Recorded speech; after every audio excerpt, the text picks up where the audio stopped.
नमस्कार दोस्तों, मैं सुविधा गुप्ता आज आपके साथ हूँ अपने एक नए ब्लॉग के साथ। यह तो हम सभी जानते हैं कि सारे पशु और पक्षियों का पृथ्वी पर उतना ही अधिकार है जितना कि हमारा। मैं स्वयं इस बात से सहमत हूँ, जैसा कि मैंने अपने एक ब्लॉग हमारी जान जान और इनकी जान पान में भी जिक्र किया था।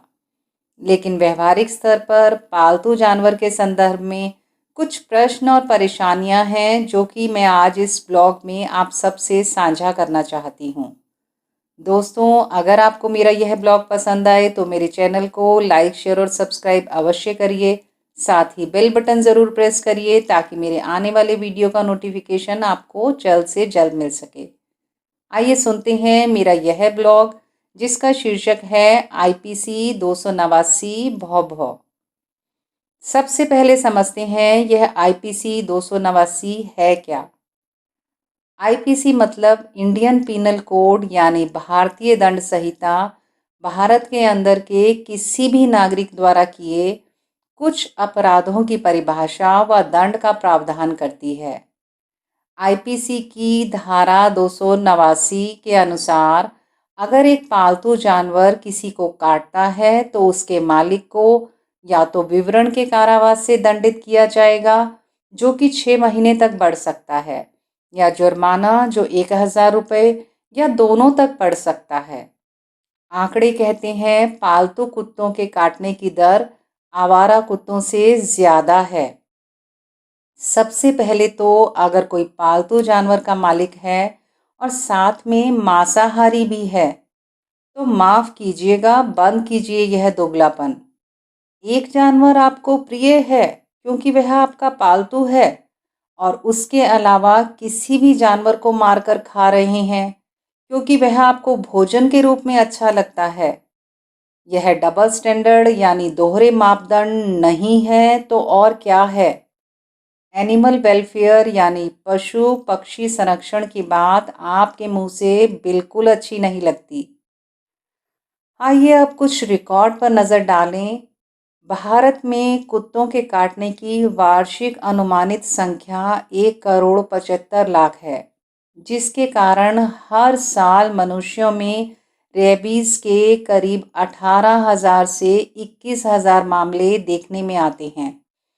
क्योंकि भारत में रेबीज एक बड़ी बीमारी में शामिल नहीं है और ज़्यादातर मौतें ग्रामीण क्षेत्रों में होती हैं, जहां पर निगरानी और जागरूकता कम है।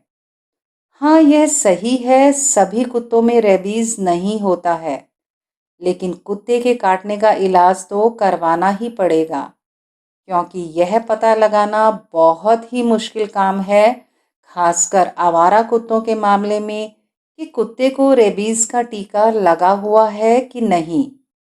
पूरे विश्व में जितनी मौतें रेबीज से होती हैं उनमें से 36% अकेले भारतवर्ष में होती हैं। यह बहुत ही हैरान करने वाले आंकड़े हैं। चलिए अब बात करते हैं कुत्ते की पॉटी की। यह गाय भैंस के गोबर की तरह नहीं होती कि हम इसे पेड़ पौधों में इस्तेमाल कर सकें। इसमें हानिकारक बैक्टीरिया और कीड़े पाए जाते हैं। पालतू जानवर रखना या ना रखना यह एक निजी मामला है, लेकिन अगर कोई व्यक्ति सुबह शाम अपने पालतू जानवर को सड़कों पर पॉटी करवाता है, तब यह निजी अधिकार क्षेत्र की बात नहीं है। अगर आपको इतना ही शौक है पालतू जानवर रखने का, तो उसकी पॉटी साफ करने से परहेज क्यों? वह क्या कोई और साफ करेगा? वाह जी वाह! पालतू जानवर को पप्पी तो देंगे, लेकिन पॉटी आम जनता के लिए सड़कों पर छोड़ देंगे। फिर दोष का सारा ठीकरा सरकार पर फोड़ देंगे कि म्युनिसिपल कमेटी यानी नगर पालिका समिति आए और आपके कुत्ते की पॉटी सुबह शाम सड़कों से साफ करे।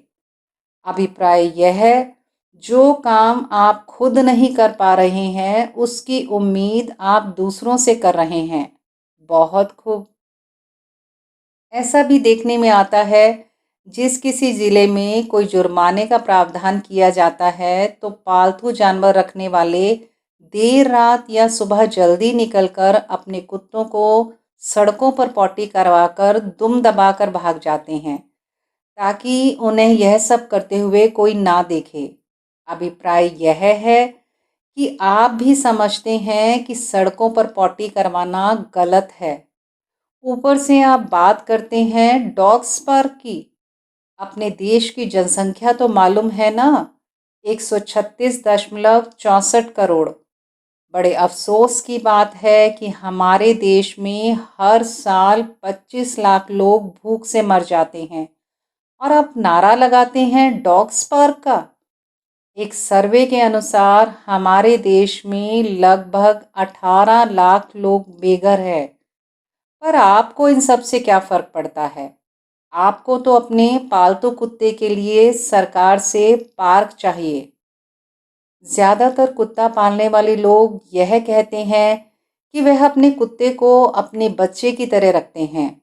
बहुत अच्छी बात है। तो यह बताइए कि अगर आप उसको घर का सदस्य मानते हैं और कुत्तों को ट्रेन भी किया जा सकता है, तो आप अपने पालतू कुत्ते को अपने वॉशरूम में पॉटी करने की आदत क्यों नहीं डालते? क्या हम अपने बच्चों को सड़कों पर पॉटी करने भेजते हैं? नहीं ना। तो फिर आप अपने कुत्तों को सड़कों पर पॉटी क्यों करवाते हैं? मेरी ऐसे लोगों से भी हाथ जोड़कर विनती है जो आवारा कुत्तों को सड़कों पर या दूसरों के घरों के सामने खाना देते हैं। कृपया दूसरे लोगों की परेशानी भी समझिए, क्योंकि जानवर तो जानवर है, कब किसी को काट ले कहा नहीं जा सकता। बहुत दुख की बात है कि हमारे देश में अगर कोई कुत्ते को नुकसान पहुंचाए तो उसे दंड का प्रावधान है, यहाँ तक कि 5 वर्ष तक की जेल भी है। पर अगर कोई कुत्ता इंसान को काटे या उसे जान से मार दे तो उसके लिए कोई भी सशक्त कानून नहीं है। अंत में मैं यही कहना चाहूँगी, मेरे विचार से जैसे गौओं के लिए गौशालाएं होती हैं, वैसे ही आवारा कुत्तों के लिए भी कोई ऐसी जगह होनी चाहिए जहाँ पर वह सुरक्षित रह सकें और लोग जाकर उन्हें भोजन करा सकें। इस तरह से सड़कों पर लोगों को आवारा कुत्तों के काटने और जगह जगह पॉटी करने की समस्या का समाधान हो सकता है। और जिनके पालतू कुत्ते हैं उनको यह जिम्मेदारी स्वयं लेनी चाहिए। आपके क्या विचार हैं? कमेंट सेक्शन में कमेंट करके ज़रूर बताइएगा। तो दोस्तों, आज के लिए बस इतना ही। अगले ब्लॉग में आपसे मुलाकात होगी। अगर आप यह ब्लॉग पढ़ना चाहते हैं तो शुद्ध देसी थॉट्स ऑन वर्डप्रेस पर जाकर पढ़ सकते हैं। उसका लिंक मैं नीचे डिस्क्रिप्शन बॉक्स में शेयर कर रही हूँ। धैर्य से मुझे सुनने के लिए आपका हार्दिक आभार। धन्यवाद।